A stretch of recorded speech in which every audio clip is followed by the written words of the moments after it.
Number अच्छी बात है, थैंक यू बच्ची। तो आज हम पढ़ रहे हैं ओजोन को, और मैंने आपको बताया था कि हमारा जो वायुमंडल है ये भी 5 लेयर में बटा हुआ है।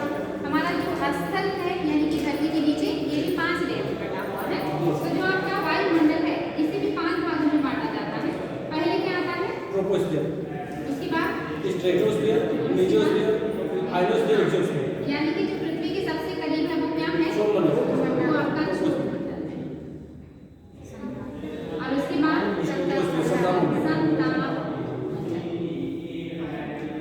उसके बाद मध्यमंडल,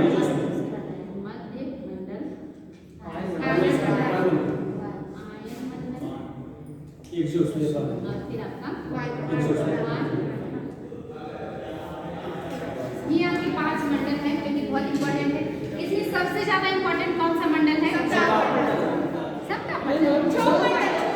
यस, सबसे ज्यादा जो इंपॉर्टेंट है वो आपका क्षोभ मंडल है, क्योंकि यही आपको प्रभावित करता है। जो आपका इन्वायरमेंट है उसमें सबसे ज्यादा जो एक्टिविटीज होती है, जो गतिविधियां होती है वो क्षोभ मंडल में होती है। जितनी भी मौसम संबंधी घटनाएं हैं, बादल का बनना, ओस का बनना और जो कि आंधी आना, सब क्या होते हैं? इसी क्षोभ मंडल में होते हैं। तो ये आपका सबसे ज्यादा प्रभावित करने वाला मंडल है क्षोभ मंडल, और आपके लिए सबसे जो इम्पोर्टेंट है वो क्षोभ मंडल है। और दूसरा समताप मंडल, क्योंकि इसी में आपका जीवनदायिनी जो परत है ओजोन परत है। और दूसरा वायुयान इसी मंडल में उड़ाए जाते हैं, क्योंकि यहाँ पे टेम्परेचर बहुत ज्यादा अप डाउन नहीं होता, इसलिए आपके लिए बहुत इंपॉर्टेंट है। और इसमें ओजोन मंडल कितने से कितने किलोमीटर के बीच पाया जाता है? 30 से 35 30 से 35 है, 15 से ज्यादा है, 35, 15 से 35 के बीच, 15 से 35 के बीच में पाया जाता है।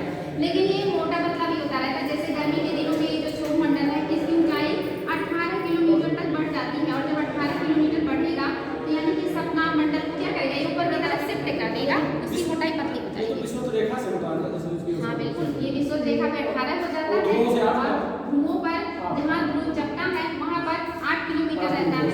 और क्यों रहता है? मैंने बताया है कि 8 किलोमीटर वहाँ पतली, सबसे पतली जो मोटी परत होती है वायुमंडल की वो ध्रुव पे होती है।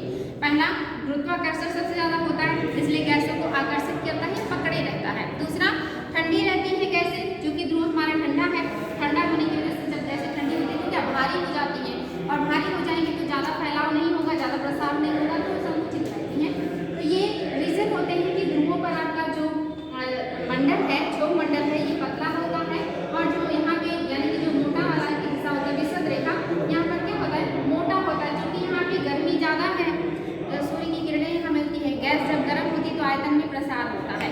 दूसरा क्या होता है? गुरुत्वाकर्षण यहाँ पे सबसे कम वर्क करता है, इसलिए यहाँ पे उतना ज्यादा तेजी से गैसों को नहीं पकड़ के रखता। तो इस वजह से यहाँ पे देखेंगे वायुमंडल सबसे मोटा होता है, जो आपका बीच वाला हिस्सा है, यानी कि 0 डिग्री के आसपास का है, और जो ध्रुव होता है यहाँ पे सबसे पतला होता है। और आपका जो क्षोभ मंडल है ये जब ये आता है, मतलब ये गर्मी आती है या गर्मी के मौसम में यहाँ पे जब ज्यादा टेम्परेचर मिलता है तो यहाँ पे आप देखेंगे जो वायुमंडल है यहाँ पे एक तरीके से कहेंगे क्षोभ मंडल की जो मोटाई है वो बढ़ जाती है, लगभग 18 किलोमीटर हो जाता है, यानी कि समताप मंडल को भी संक्रमित कर देता है। तो जो आपका समताप मंडल है इसमें ओजोन परत पाया जाता है। ये क्या है? ओजोन परत क्या है? गैसों का क्या है? एक लेयर है, गैसों का एक लेयर है जिसमें O3 होता है। O3 से ओजोन बनता है, यानी कि ऑक्सीजन में 3 अणु जब मिल जाते हैं तो O3 हो जाता है, और यही आपका ओजोन कहलाता है। सूर्य की अल्ट्रावायलेट पराबैंगनी किरणों से जो ऑक्सीजन रिएक्शन प्रतिक्रिया हाँ ओजोन का निर्माण होता है। हाँ बिल्कुल, उसी की वजह से होता है।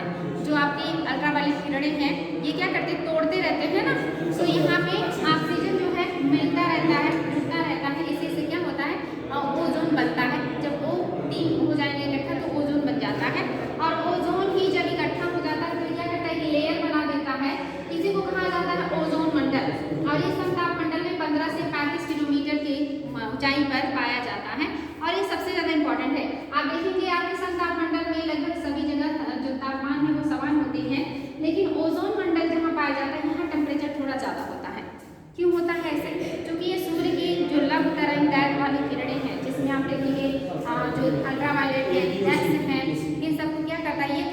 अवशोषित भी करता है, रिफ्लेक्ट भी करता है। और जब अवशोषित करेगा तो गर्मी अपने आप बढ़ जाएगी, तो यहाँ पे गर्मी थोड़ा ज़्यादा हो जाता है। वैसे इन पांचों मंडलों की अपनी विशेषता है। क्षोभ मंडल में कितने किलोमीटर या कितने मीटर ऊंचाई पे जाएंगे तो 1 डिग्री सेल्सियस घटेगा। मीटर या किलोमीटर से बता सकते हैं। 165 क्या मीटर या किलोमीटर? 165 मीटर जाएंगे ऊपर तो 1 डिग्री सेल्सियस टेम्परेचर कम हो जाता है। और 1 किलोमीटर चले जाएंगे तो लगभग आपका 6.5 डिग्री सेल्सियस कम हो जाता है। और धरती के अंदर जाएंगे तो कितने मीटर जाने पे बढ़ जाता है? 32 मीटर जाएंगे तो टेम्परेचर 1 डिग्री सेल्सियस बढ़ जाता है। लेकिन ये रेशियो हमेशा समान नहीं रहता, ये भी क्या होता प्रभावित होता है। आप वो जब जियोग्राफी पढ़ेंगे तो आपको बताया जाएगा कि कहाँ पे ज़्यादा होता है, कहाँ पे कम होता है और किस दर से कोर तक बढ़ता है कि कोर में जाकर के 6000 डिग्री सेल्सियस टेम्परेचर आपका पाया जाता है। इसी वजह से आज तक कोर को भेदा नहीं जा सका, क्योंकि 6000 डिग्री सेल्सियस टेम्परेचर सहने की क्षमता किसी चीज़ में नहीं है। जो भी धातु होगा वो क्या होगा, पिघल जाएगा। इसी वजह से हम धरती को इस पार से उस पार किसी भी चीज़ से भेद नहीं सकते हैं। अभी तक जो आपका है लगभग 6 किलोमीटर तक की खुदाई ही हो पाई है। उसके बाद टेम्परेचर इतना बढ़ जाता है कि खुदाई संभव नहीं है। और भी ये खुदाई कहाँ हुआ है? ध्रुव के पास हुआ है, ठंडे क्षेत्र में जो आपका साइबेरिया वाला इलाका है वहाँ पे वो किया गया है। वहाँ पे लगभग 6 किलोमीटर तक की खुदाई धरती में हो पाई, उससे ज़्यादा खुदाई अभी तक कहीं नहीं हुआ है। और नीचे जैसे जैसे खुदाई करेंगे टेम्परेचर बढ़ता जाता है, इसलिए संभव नहीं हो पाता है। तो ये आपका याद रखेंगे, जो ओजोन मंडल है यहाँ पाया जाता है संताप मंडल में, यहाँ पे भी टेम्परेचर थोड़ा ज़्यादा होता है। यहाँ पे ऊंचाई के साथ टेम्परेचर घटता है और यहाँ पे कौन सा वो बन जाता है लेयर, इन दोनों के बीच एक सीमा पाया जाता है। इन दोनों के बीच एक सीमा पाया जाता है। इसे सीमा का नाम बताएं। हाँ, ट्रोपोपॉज या क्षोभ सीमा, ये क्षोभ सीमा कहलाता है। और यहाँ पे जो सीमा बनेगा हाँ या संताप सीमा, यहाँ पे मेसोपॉज या मध्य सीमा। और इसके अलावा क्या यहाँ पे कोई सीमा है? इसके बाद कोई सीमा पाया जाता है? ये 3 ही सीमा पाए जाते हैं। यहाँ पे आयनमंडल के बाद और बहिर्मंडल के मध्य में सीमा नहीं होता। क्यों? क्योंकि किसी भी चीज के होने अज्ञात होने के पीछे कोई ना कोई कारण होता है। यही नष्ट हो जाते हैं राकेट में, क्या होता है बेटे? जैसे राकेट जो प्रौद्योगिकी में होते हैं वो इसी मंडल में नष्ट होते हैं, जैसे आने पर जलने लगते हैं।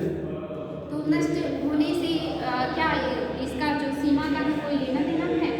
आयनमंडल में तो सीमा है, जैसे 640 किलोमीटर से ऊपर। हाँ, चलिए आपके पास है जो भी उल्का पिंड हमारे एनवायरमेंट में प्रवेश करते हैं कोई वहाँ से जलने लगते हैं, मध्य मंडल तक ये जल के समाप्त हो जाते हैं, मध्य मंडल में पूरी तरह समाप्त हो जाते हैं, इसके नीचे नहीं आ पाते।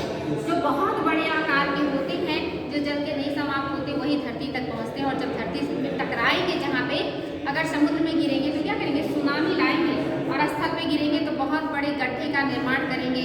और कहीं हाँ बस्ती या किसी शहर पे गिर गए तो उसका नामो निशान समाप्त हो जाएगा। जब ये बहुत बड़े आकार के कई किलोमीटर के, तब ये नहीं जल पाते पूरी तरह से, तभी हमारी धरती से टकरा जाते हैं। और ऐसा ऐसे नहीं, लोनार झील जो है ये आपका क्रेटर झील है।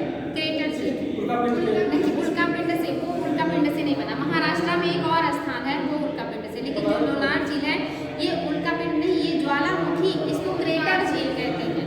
क्रेटर का मतलब जो ज्वालामुखी का मुख होता है, जब वो कुछ टाइम के बाद शांत हो जाता है तो उसके मुख में पानी भर जाता है और वो पानी ही क्रेटर झील कहलाता है। तो आपका लोनार झील एकमात्र भारत का है जो क्रेटर झील है या ज्वालामुखी क्रिया के द्वारा निर्मित झील है। ये इंपॉर्टेंट है, ठीक है। तो बात हो रही थी कि यहाँ पे सीमा क्यों नहीं पाया जाता। यहाँ पे देखिए सीमा कहाँ मिलता है, जैसे धरती के अंदर भी मैंने बताया था 5 सीमा, हाँ अंतर नहीं पाया जाता। जैसे यहाँ पे माइनस होते जा रहा है, यहाँ पे समान हो गया, तब जो भिन्न चीजें जहाँ पे मिलेंगी टकराएंगी वहाँ एक सीमा का निर्माण कर देते हैं, ठीक है। और जब भिन्नता ये ना रहे समान, जैसे ये टेम्परेचर घटता जाता तो कहीं कोई सीमा नहीं होती, या बढ़ता जाता तो कोई सीमा नहीं होती। लेकिन अंतर है ना, एक जगह घट रहा है फिर अचानक से बंद हो गया, उसके बाद समान हो गया, तो वहाँ पे एक सीमा बन जाएगा। ऐसे धरती के नीचे की क्या होता है, 5 लेयर बनते हैं ना। आपका जो है भूपटपट्टी के अंदर पड़ता है मोह, असंबद्धता, कोनराड, रेपेटी, लेहमैन, गुटेनबर्ग, ये 5 आपकी असंबद्धताएं पाई जाती। असंबद्धता मतलब कि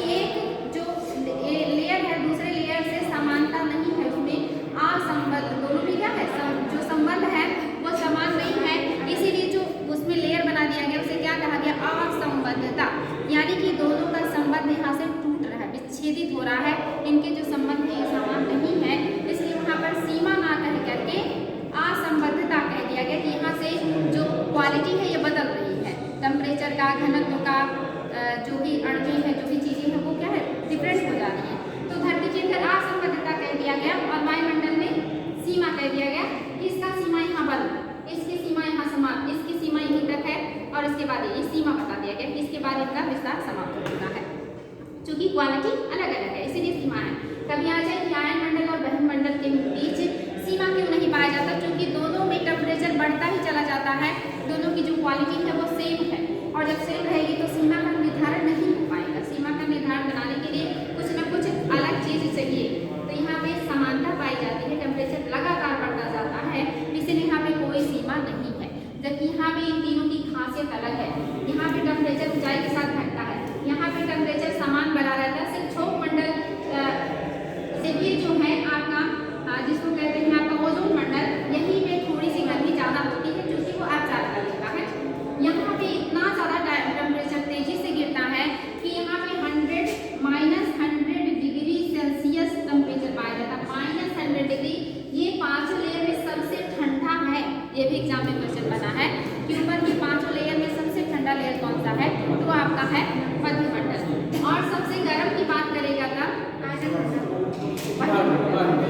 लेकिन यहाँ पे लगभग 1500 से ऊपर या 2000 डिग्री सेल्सियस टेम्परेचर होता है, लेकिन यहाँ पे टेम्परेचर फील नहीं होता, जबकि इसमें फील होता है। ऐसा क्यों? यहाँ पे टेम्परेचर लगभग 1500 डिग्री सेल्सियस से प्लस है, लेकिन ये हमारे शरीर को फील नहीं होता। अगर आप यहाँ वायुमंडल से जा रहे हैं और हाथ बाहर निकालेंगे तो आपको फील नहीं होगा कि पृथ्वी सतह से जब 120 किलोमीटर ऊपर तक जाएंगे तो हमको ऑक्सीजन मिलेगा, तो जहाँ ऑक्सीजन मिलेगा वहीं चलने की क्रिया होगी। जैसे कोई चीज़ दहन होती है तो उसको ऑक्सीजन की आवश्यकता होती है और ऊपर ऑक्सीजन है नहीं, तो इस वजह से हमको जलन। देखिए ऑक्सीजन किसी भी चीज़ के जलने के लिए जिम्मेदार है ना, टेम्परेचर के लिए नहीं।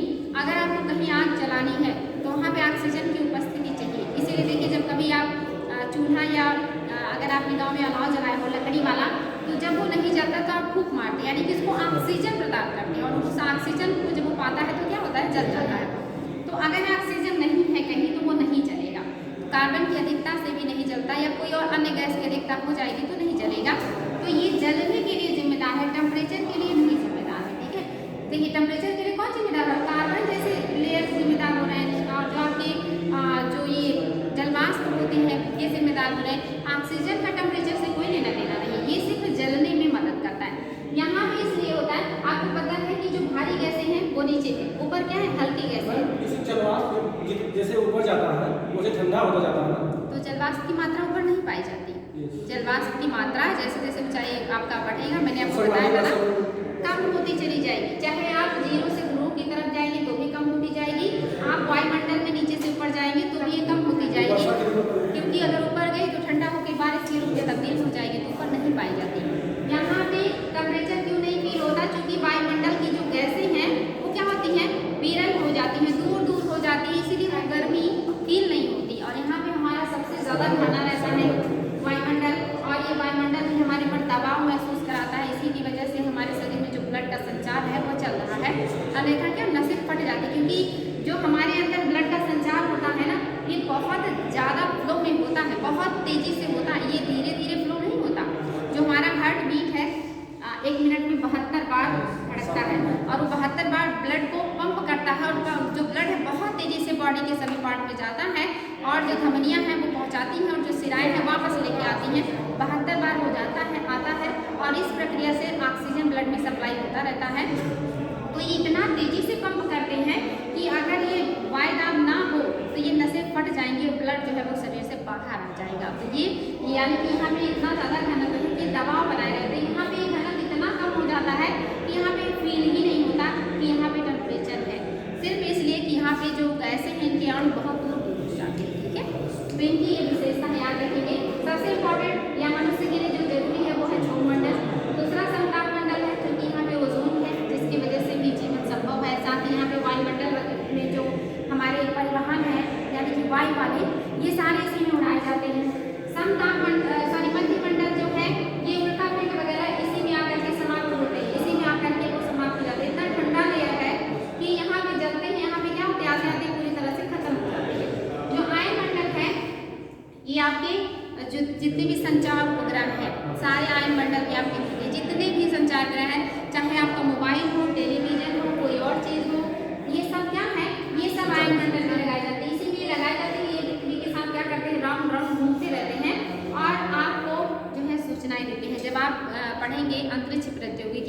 तब आपको उसमें बताया जाएगा कि अगर आपको सिर्फ भारत के ऊपर निगरानी रखनी हो तो आपको कितने उपग्रह स्थापित करने पड़ेंगे, और अगर आपको पूरी धरती पर निगरानी रखनी हो तो आपको कितने उपग्रह स्थापित करने पड़ेंगे, और कितनी ऊंचाई पे कौन से वाले उपग्रह लगते हैं, और हमारा उपग्रह कौन से कक्षा में है, और हमने कितने ग्रह स्थापित किए हैं उपग्रह, और सबसे ज़्यादा उपग्रह किसने प्रक्षेपित किया है, उन उपग्रहों का क्या नाम है, ये सब आपके आते हैं एग्जाम में क्वेश्चन। लेकिन ये आपके अंतरिक्ष प्रौद्योगिकी का पार्ट है, पढ़ेंगे, बहुत ही इंटरेस्टिंग है वो, और बहुत ही आजकल के उसकी डिमांड भी है, ठीक है। तो वो अपना अलग सब्जेक्ट हो जाता है, वो सारे इसी में आते हैं, और वो सब ऐसे घूमते रहते हैं। बहुत ही बढ़िया सब्जेक्ट है ये, जब आपको पढ़ने को मिलेगा तो बहुत अच्छा लगेगा। फिलहाल तो हम पढ़ रहे हैं ओजोन मंडल, और ओजोन मंडल हमारे लिए बहुत ही ज़्यादा इंपॉर्टेंट है। तो ये पांचों मंडल आप लोगों को क्लियर हो गए, पहले ये मालूम हो, और आज हम पढ़ने वाले हैं इस मंडल को स्पेशली, और इसमें भी हम पढ़ेंगे किसको, ओजोन मंडल को। ओजोन मंडल को सबसे ज़्यादा नुकसान कौन पहुँचाता है, CFC, पराबैंगनी को तो वो रिफ्लेक्ट कर लेता है, सोख लेता है, लेकिन नुकसान कौन, और मैंने यही बताया था पराबैंगनी भी 3 तरह की है, A B C, वेवलेंथ के आधार पर जो आपका A है, B है, C है, इनका क्रम मैंने आप लोगों को लिखवाया भी था कि किसका कितना वेवलेंथ है, और इसमें से जो है 2 को ये सोख लेता है, और एक जो है वो धरती पर आता है थोड़ी मात्रा में, या कहिए कि रिफ्लेक्ट कर देता है। तो ये पता होना चाहिए कि आपके क्या है, ये इसी से संबंधित है। इसके अलावा आप देखेंगे कि जो CFC है सबसे ज़्यादा नुकसान पहुंचाता है, और इसकी जगह पे कोई दूसरी गैस लाई जाए जो उपयोग में हो, ताकि ओजोन को क्षरण ना हो, इस पर काम चल रहा है। इसके अलावा आप देखेंगे ओजोन को और भी जो है गैसेस नुकसान पहुंचाती है, लेकिन सबसे ज़्यादा CFC ही इसको नुकसान पहुंचाता है। तो इसी को हम आज देख रहे हैं कि जो आपका ओजोन है, हाँ, CFC आपका ओजोन के क्षरण के साथ साथ और क्या करता है, ग्लोबल वार्मिंग में भी अपना योगदान देता है। तो ये आप लोगों को मालूम होना चाहिए। जैसे आपके जो ओजोन विघटनकारी पदार्थ हैं उसमें आपके CFC यानी कि क्लोरोफ्लोरोकार्बन है, साथ ही हाइड्रोक्लोरोकार्बन जो है क्लोरोकार्बन है, इसके अलावा आपका हेलोन गैसें भी हैं, साथ ही आपका हाइड्रोब्रोमोक्लोरोकार्बन है, और कार्बन टेट्राफ्लोराइड भी है, मिथाइल क्लोरोफॉर्म भी है, इसके अलावा मिथाइल ब्रोमाइड और ब्रोमोमीथेन, यानी कि इस तरह ज़्यादातर जो हैं ये आपके क्या है, CFC, मिथाइल, ये सब क्या है आपके ओजोन को नुकसान पहुंचाने वाले गैसें हैं। और ज़्यादातर ये कहाँ से निकलते हैं, क्लोरोफ्लोरोकार्बन, हाँ, हाँ बिल्कुल, और एरोसॉल वगैरह से भी निकलते हैं। इसके अलावा फॉर्म उद्योग, मैंने आपको बताया था फॉर्म जो बनाए जाते हैं उससे भी इनका उत्सर्जन होता है। ये सारी चीज़ें याद रखिएगा, इसमें इनका उपयोग किया जाता है। तो क्या नोट करना चाहेंगे, नोट करना है कि कौन सी गैसें हैं जो नुकसान पहुंचाती हैं और कहाँ से निकलती हैं।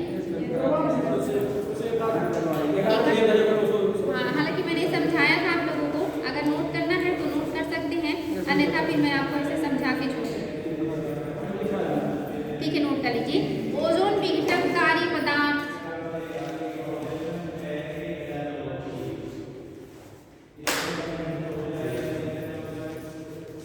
इसमें पहला है क्लोरोफ्लोरोकार्बन, दूसरा हाइड्रोक्लोरोफ्लोरोकार्बन,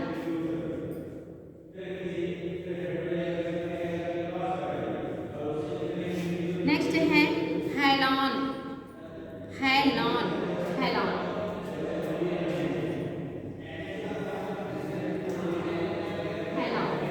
इसके बाद है हाइड्रोब्रोमोफ्लोरोकार्बन, हाइड्रोब्रोमोफ्लोरोकार्बन, नेक्स्ट है कार्बन टेट्राक्लोराइड,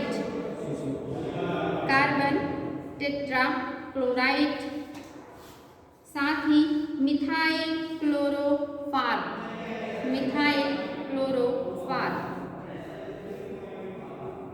नेक्स्ट है मिथाइल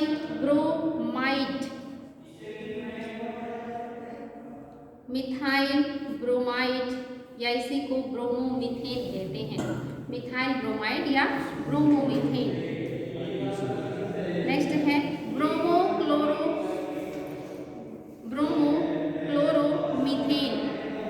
ब्रोमोक्लोरोमीथेन। नेक्स्ट है नाइट्रोजन ऑक्साइड, नाइट्रोजन ऑक्साइड।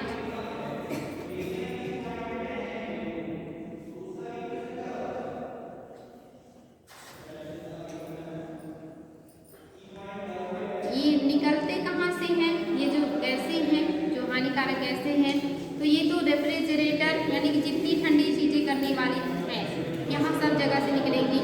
इसके अलावा एरोसॉल जो स्प्रे वगैरह होता है, इससे भी निकलता है।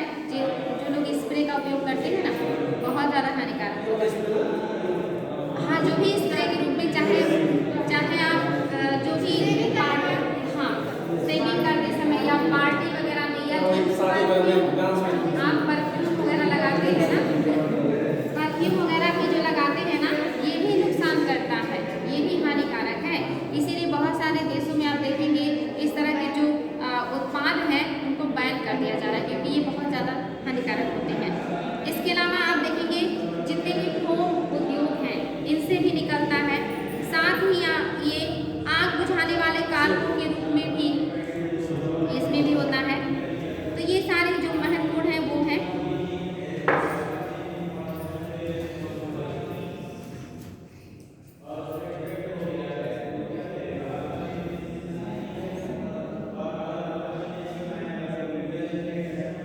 तो समताप मंडल का जो मोटाई है ये आप देखेंगे लगभग 50 किलोमीटर तक पाया जाता है।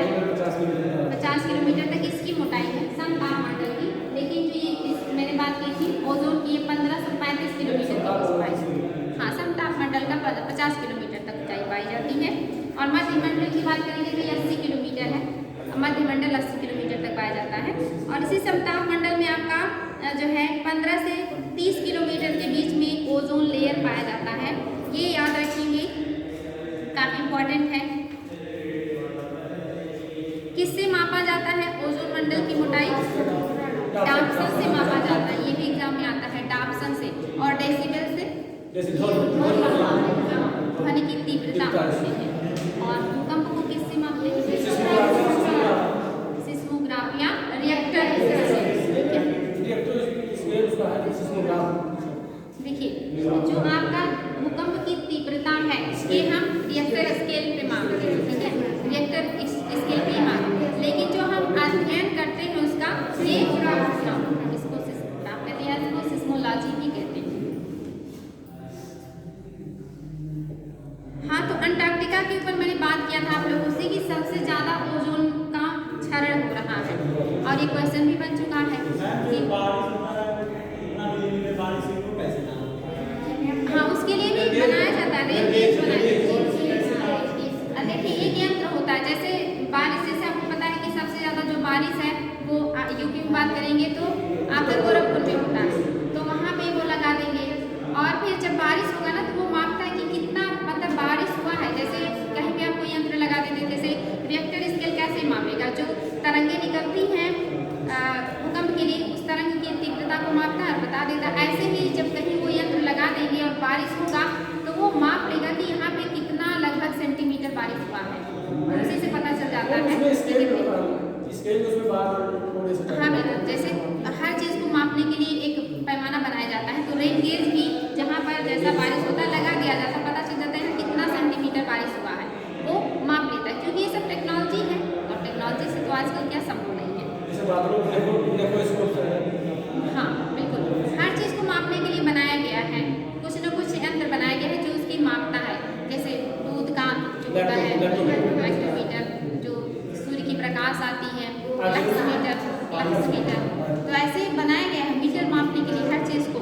तो हम बात कर रहे हैं कि आपका जो ओजोन परत है इसमें सबसे ज़्यादा जो क्षरण है अंटार्कटिका महाद्वीप के ऊपर हुआ है। मैंने आपसे क्वेश्चन भी किया था कि ऐसा क्यों है, तो इसके पीछे कुछ रीज़न भी आप लोगों ने इसमें बताए थे। तो इसमें जो 3 रीज़न है, पहला तो है कि ध्रुवीय समताप मंडलीय बादल, ध्रुवीय समताप मंडलीय बादल भी इसके लिए जिम्मेदार है। और दूसरा है ध्रुवीय भंवर, जो ये चक्र चलता रहता है नहीं, तो मैंने आपसे बताया था कि चाहे हवाई हो चाहे वाटर हो, सबका क्या होता है, चक्र चलता है। तो ध्रुवीय क्या होते हैं, भंवर होते हैं। ये भी क्या करते हैं, ओजोन के क्षरण में अपना महत्वपूर्ण रोल निभाते हैं। इसके अलावा जो आपके सक्रिय क्लोरीन प्रभाव है, यही आपके क्लोरोफ्लोरोकार्बन जो सक्रिय वहाँ पे ज़्यादा होते हैं ठंडा होने की वजह से। तो ये 3 कारण जिम्मेदार हैं। ये जरूर नोट कर लीजिएगा कि अंटार्कटिका के ऊपर सर्वाधिक ओजोन क्षरण का कारण क्या है। अब तो हमारी भरपाई हो गई है, वैज्ञानिकों ने अनुमान लगाया। देखिए काफ़ी हद तक भरपाई हो गया। इस जो आपका कोरोना में लॉकडाउन में काफ़ी हद तक वो रिपेयर हुआ, लेकिन वो फिर से हट सकता है ना, अगर हमने कंट्रोल नहीं किया तो फिर से वो पतला हो जाएगा। तो ये अच्छा चीज़ है। अंटार्कटिका के ऊपर सर्वाधिक ओजोन क्षरण के कारण है, पहला है जो 3 प्रमुख कारण है, उसमें पहला है ध्रुवीय समताप मंडलीय बादल।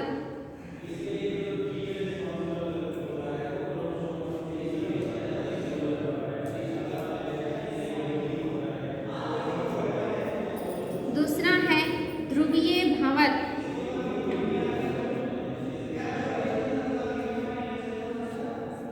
ध्रुवीय समताप मंडलीय बादल, और दूसरा है ध्रुवीय भंवर, और तीसरा है सक्रिय क्लोरीन का प्रभाव।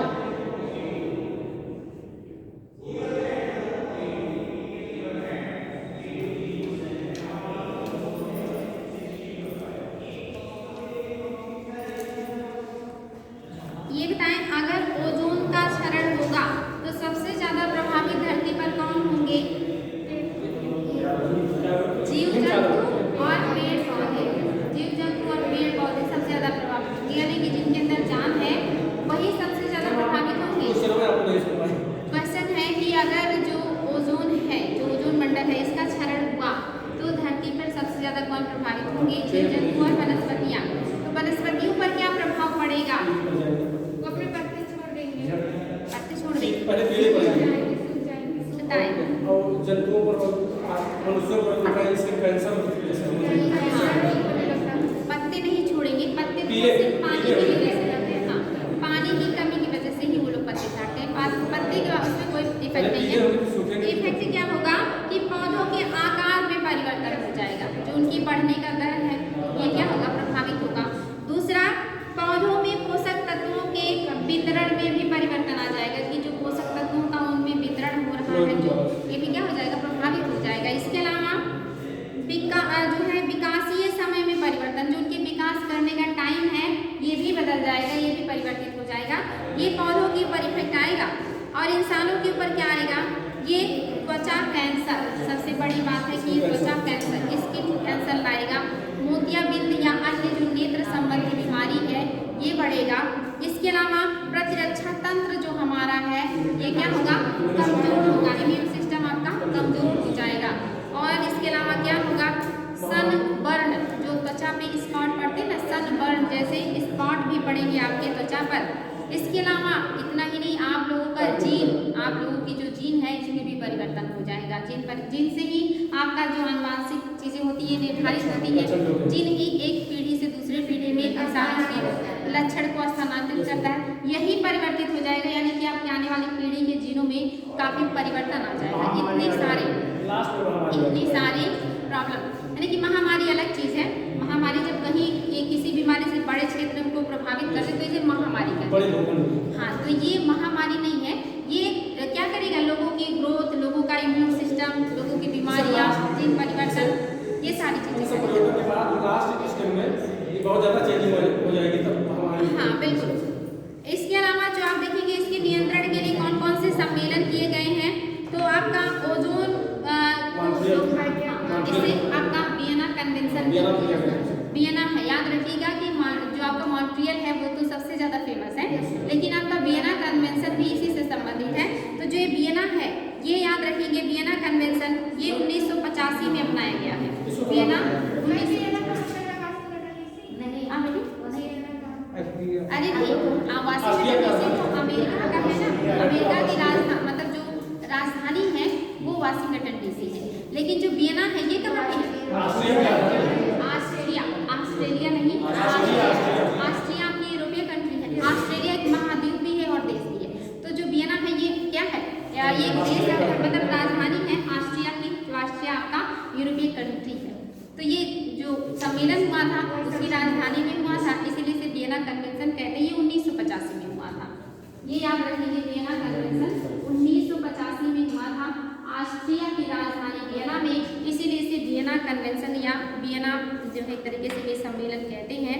और ये प्रभावी हुआ था जो है 88 में, लेकिन कब हुआ है 85, डेट याद रखिए 85 में, 85 में ये अपनाया गया था, लेकिन जब ये कार्य करना शुरू किया तो 88 में काम करना शुरू किया।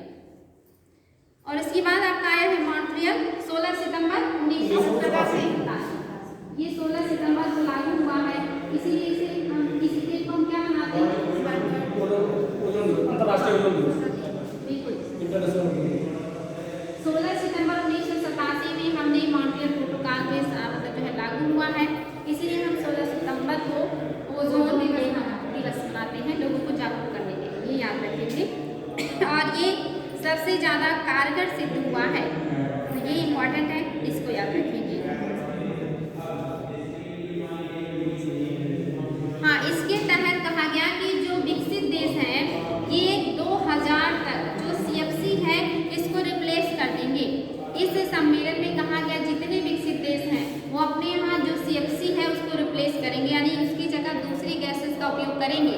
विकसित देश के ऊपर ये प्रतिबंध लगाया गया था, तो ये याद रखेंगे। 2020 का उन्हें टाइम दिया गया था, हालांकि 2020 नहीं 2000, ठीक है, 2000 233, ठीक है, तक कहा गया कि आप अपने यहाँ CFC को रिप्लेस कीजिए। हालांकि ये काफ़ी टाइम लगा रिप्लेस करने में।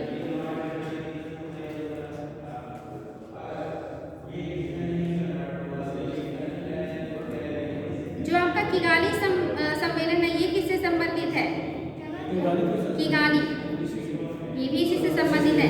रवांडा के किगाली में अक्टूबर 2016, ये 2016 की बात है, 2016 में किगाली, और कहाँ है ये रवांडा, रवांडा कहाँ का देश है, अफ्रीका महाद्वीप का देश है।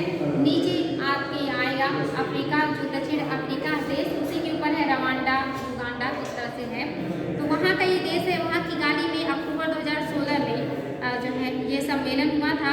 और यहाँ पे हाइड्रो जो फ्लोरोकार्बन है, इस तरह के ग्रीन हाउस जो उत्सर्जन करने वाली गैसें, इन्हें रोकने की बात की गई थी। हाइड्रो फ्लोरोकार्बन पर प्रतिबंध लगाया गया किगाली में, यहाँ बात की गई। इसका पर्टिकुलर डेट क्या है, जैसे 2016 में हुआ था? हाँ, नहीं तो डेट नहीं, इसका बस इतना याद रखें कि ये कब हुआ है, डेट इसका नहीं पूछता है, क्योंकि हर किसी का डेट नहीं पूछता। 2016 में किगाली में हुआ, और बात किया गया है कि जो हाइड्रोक्लोरोफ्लोरोकार्बन है इस पर प्रतिबंध लगाया जाए या इसके उत्पादन में कमी लाया जाए, क्योंकि ये भी क्या है, ग्रीन हाउस गैस है, साथ ही ओजोन विघटनकारी गैस भी है।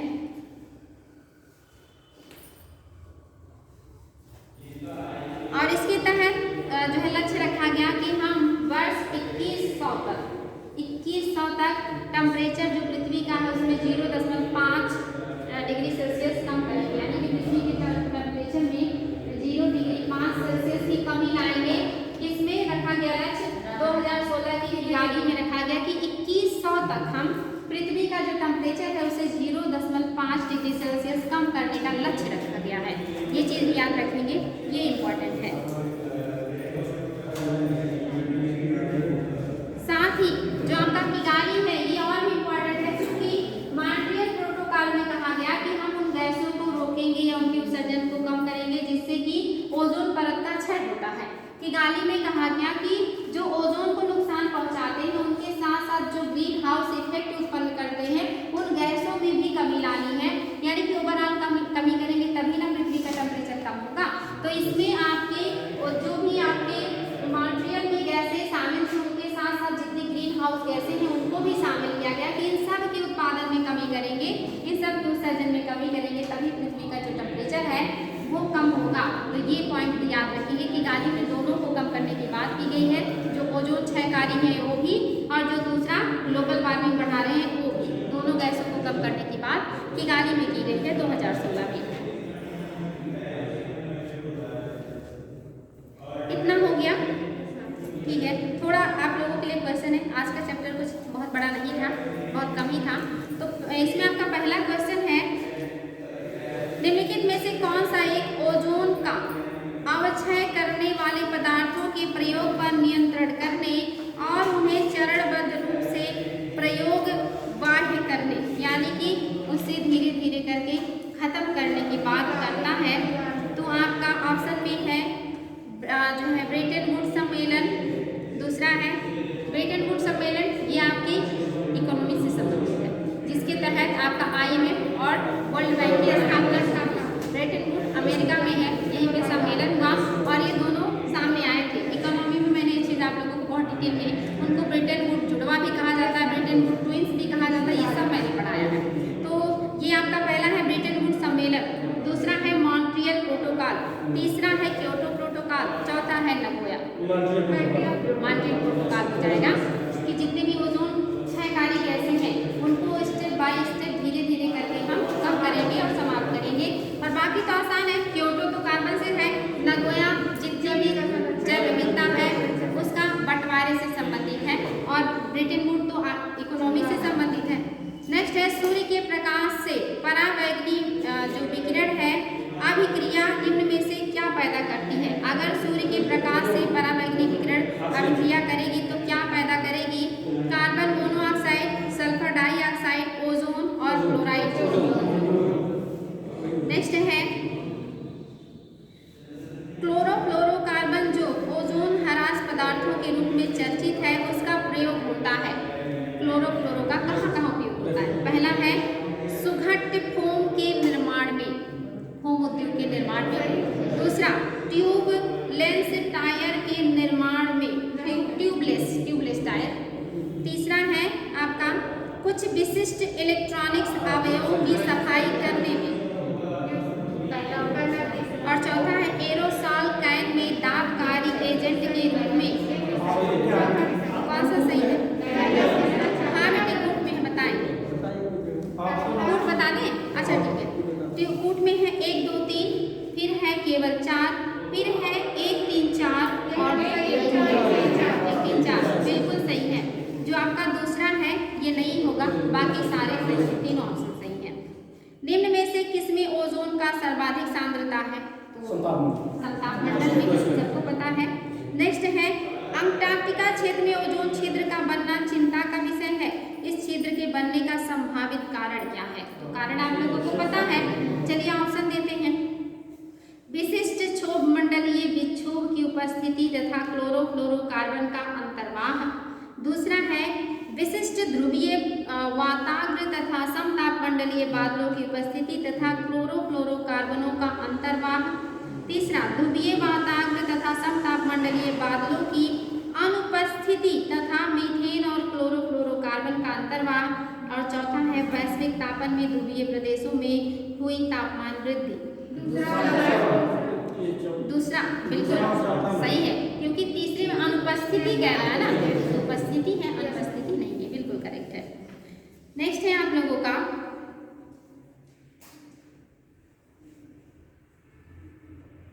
ओजोन, ये फिर से वही है, ओजोन परत किस मंडल में अवस्थित है। और आपका अगला है, ये आप लोगों के लिए थोड़ा मुश्किल हो सकता है लेकिन कोशिश कीजिएगा। ओजोन विघटनकारी क्षमता के आधार पर पदार्थों का सही क्रम बताएं। सबसे ज़्यादा, उससे कम, उससे कम। तो जैसे आपका है कि सही क्रम में कौन होगा? क्लोरोफ्लोरोकार्बन है, फिर क्लोरोफ्लोरोकार्बन है, फिर मिथाइल क्लोरोफॉर्म है, फिर हैलोन्स है। और फिर है दूसरे में क्लोरोफ्लोरोकार्बन, हैलोन्स, मिथाइल, ब्रोमो, मीथेन और हाइड्रोक्लोरोफ्लोरोकार्बन। तीसरा है क्लोरोफ्लोरोकार्बन, मिथाइल क्लोरोफॉर्म, टेट्राक्लोराइड और हाइड्रोक्लोरोफ्लोरोकार्बन। तो आप लोगों के हिसाब से कौन सा होना चाहिए? तीसरा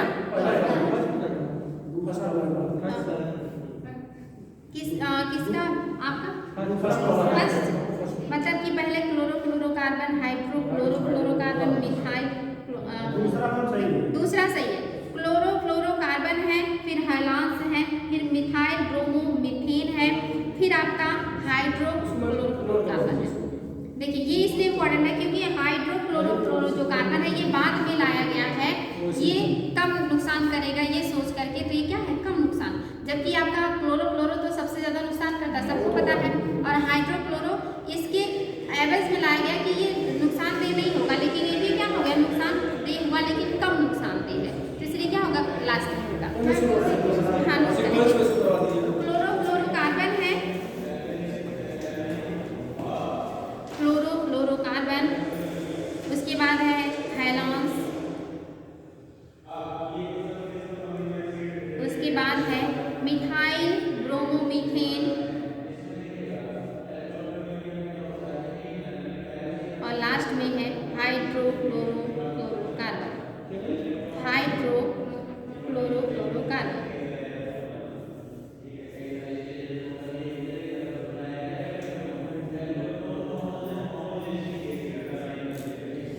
नेक्स्ट है क्वेश्चन, मॉन्ट्रियल प्रोटोकॉल के संबंध में निम्नलिखित तथ्यों पर विचार कीजिए। यह ओजोन विघटनकारी, पहला ऑप्शन है, यह ओजोन विघटनकारी एवं वैश्विक तापन के लिए जिम्मेदार सभी पदार्थों के उत्सर्जन पर क्रमशः रोक लगाने हेतु एक बाध्यकारी अंतर्राष्ट्रीय संधि है। दूसरा, इसे 1987 में अपनाया गया एवं 1989 से ये प्रभावी हुआ है। तीसरा, इसके परिणाम स्वरूप CFC के उत्सर्जन में उल्लेखनीय कमी दर्ज की गई। और चौथा, भारत ने इस पर वर्ष 1992 में हस्ताक्षर किया था। अब बताइए कौन सा कथन है जो असत्य है? चौथा, भारत ने 1992 में हस्ताक्षर किया, ये गलत है। अच्छा, फिर से एक बार थोड़ा सा अपने दिमाग को ओपन करके पढ़िएगा, मतलब सुनिएगा। पहला है, बहुत आसान है, बहुत आसान, मुझे लगा आप लोगों ने पकड़ लिया वो पॉइंट को। यह ओजोन विघटनकारी एवं वैश्विक तापन के लिए जिम्मेदार सभी पदार्थों के उत्सर्जन पर क्रमशः रोक लगाने हेतु एक बाध्यकारी अंतर्राष्ट्रीय संधि है। ये बाध्यकारी नहीं है, ये बाध्यकारी है। और कोई पॉइंट नहीं पकड़ में आ रही? अभी मैंने कहा कि मॉन्ट्रियल जो था उसमें उन्हीं गैसों पे प्रतिबंध लगाया गया था जो ओजोन को क्षरण पहुंचाते थे। हाल में हाइड्रोजन गैसों को भी शामिल किया, यानी कि इसके पहले ये शामिल नहीं थे, तो क्या हो गया, गलत हो गया ना। ये इसमें सिर्फ वो गैसें शामिल हैं जो ओजोन को क्षरण पहुंचाती हैं, और क्योटो में वे गैसें शामिल हैं जो ग्लोबल वार्मिंग बढ़ाती हैं, लेकिन किगाली में इन दोनों को शामिल कर लिया गया। ये पॉइंट आप लोगों ने गौर नहीं करवाया, इस वजह से नहीं, तो ये क्या है, पहला ही गलत है, बाकी सारे सही है। तो सही है, 1989 में लागू किया। हाँ बिल्कुल, देखिए जब कोई बनता है ना उसी साल तुरंत लागू नहीं रहता, अगले साल या 1-2 साल बाद लगता है। तो ये बना तो है 87 में, साइन तो लोगों ने किया, लेकिन लागू हुआ 1 साल बाद, या कहिए कि 2 साल बाद। तो 1 साल 2 साल बाद 87 में हुआ, 89 में लागू हुआ, भारत ने 92 में इस पर साइन किया है। तो पहला जो है आपका असत्य है, बाकी सारे सही है। नेक्स्ट है आपका, अच्छा ये तो आप लोगों को शायद नहीं मालूम होगा कि कहाँ के वैज्ञानिकों ने जो ओजोन में छिद्र हुआ था इसका सबसे पहले पता लगाया था। तो रूस के वैज्ञानिकों ने, अमेरिका के, जर्मनी के, ब्रिटेन के वैज्ञानिकों ने सबसे पहले पता लगाया था। हाँ, 2 वैज्ञानिक थे जिन्होंने पता लगाया था कि जो आपका अंटार्कटिका है इसी के ऊपर ओजोन मंडल में क्षरण हुआ है और सबसे बड़ा मोड़ बना हुआ है। तो ब्रिटेन के ये वैज्ञानिक थे, ठीक है, तो ये इम्पोर्टेंट है आप लोगों के लिए।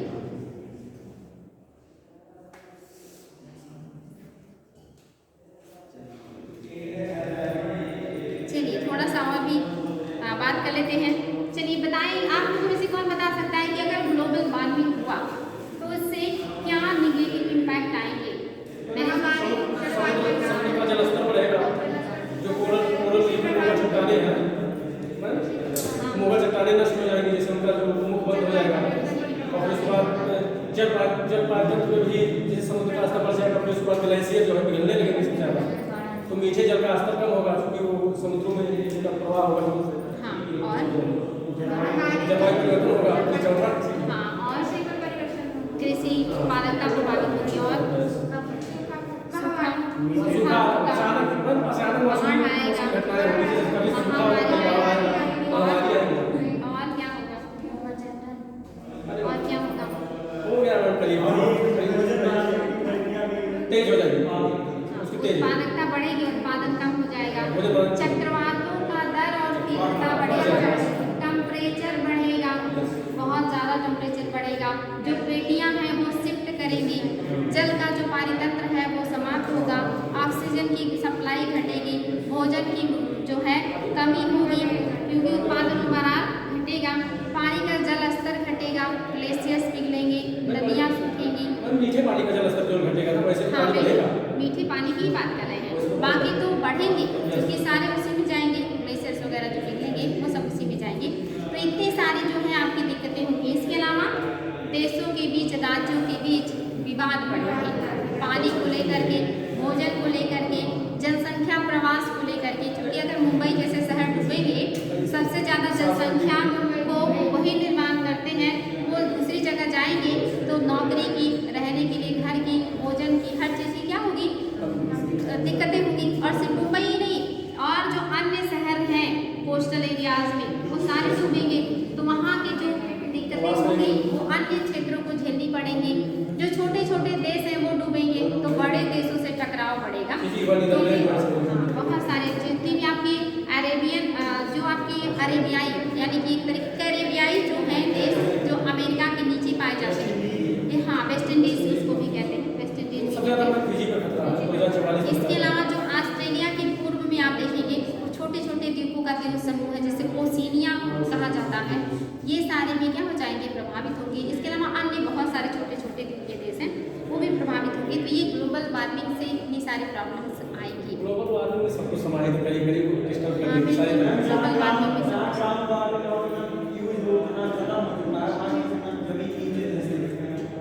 हाँ कह सकते हैं, हालांकि वो जो पानी होता है ऐसा नहीं, हाँ थोड़ा बहुत फर्क तो आता है क्योंकि एक लेवल होता है। दूसरा क्या है ना, ये जो पानी होता है ना, ये चट्टानों के क्षेत्रों में फंसा रहता है और वहाँ से निकलता रहता है। तो कुछ तो अगर जहाँ पे ज़्यादा है उसका स्तर, तो वहाँ पे थोड़ा सा तो जो है असर आएगा ही, वहाँ से निकलेगा। तो ये सारी दिक्कतें होंगी। ग्लोबल वार्मिंग रोकने का सलूशन क्या?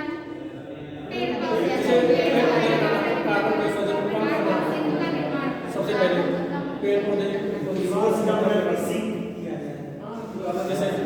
जो कार्बन सोर्सेज हैं उनको डिस्टर्ब ना किया जाए, उसको कम किया जाए, जो कार्बन सिंक है उसको बढ़ावा दिया जाए, जो अन्य जैसे जो चीजें हाँ, तो कार्बन सोर्स का मतलब जितने भी चीजें जहाँ से कार्बन उत्सर्जन होता है वो सब आ गया उसमें। अगर उसके उत्पादन में या उसको ना छेड़ा जाए या कमी किया जाए तो कार्बन सोर्स से कार्बन नहीं निकलेंगे। दूसरा जो इन्वायरमेंट में है उसको अवशोषण करने का दर बढ़ाया जाए, उसके लिए ब्लू और ग्रीन कार्बन जो अवशोषक हैं इनकी संख्या बढ़ाई जाए। साथ ही जो अन्य गैसें हैं उनके उत्सर्जन में कमी लाया जाए। ये सारी चीज़ें हम कर सकते हैं। और कुछ कृत्रिम विधि के जो उपाय हैं अगर वो संभव है तो उसे भी अपनाया जा सकता है। अगर उसमें अच्छे से शोध कर लिया जाए, उसके पॉजिटिव नेगेटिव जो इम्पैक्ट है उसको हम जान लें तो हम उनमें से कोई तरीका जो ज़्यादा सूटेबल हो उसे अपना सकते हैं कार्बन की मात्रा को घटाने के लिए या ग्लोबल वार्मिंग कम करने के लिए। तो आई होप आप लोगों को अब समझ में आ गया है। ओजोन पर से कुछ एक क्वेश्चन था थोड़ा, उसको जैसे मान लीजिए कि ओजोन एक अस्थायी ना परमानेंट गैस है जो कि हमारे क्षोभ मंडल में हानिकारक बताया जाता है। जैसे मान लीजिए ओजोन हमारे क्षोभ मंडल में आ जाए तो हम लोग का जीना मुश्किल है, हानिकारक गैस को बताई जाती है। हाँ। और संताप मंडल में पृथ्वी का कंबल के तरीके से कार्य करती है, जैसे पृथ्वी का कंबल जो कहते हैं संताप मंडल में। हाँ। तो ये जैसे कहने मतलब ये अस्थायी गैस है और फिर उसके बाद क्षोभ मंडल में हानिकारक है हम लोगों के लिए, इस चीज़ को थोड़ा हाँ देखिए सारी गैसें जैसे वो क्या है ना कि अगर वो मतलब जो समताप मंडल में है तो O3 क्या करेगा, एक लेयर बनाएगा जो कि पराबैंगनी किरणों को रिफ्लेक्ट करेगा और शोषित करेगा, तो हमारे लिए फायदेमंद है। लेकिन अगर वो आपके आ गया क्षोभ मंडल में तो चूंकि उसका हमारे जीवन में और कोई उपयोग नहीं है, यानी कि वो हमारे लिए और किसी भी तरह से फायदेमंद नहीं है, यानी कि वो नुकसानदेह ही होगा। तो हमारे इन्वायरमेंट में बहुत सारी ऐसी वो एक ग्लोबल वार्मिंग गैस भी है, ओजोन ग्लोबल वार्मिंग गैस भी है।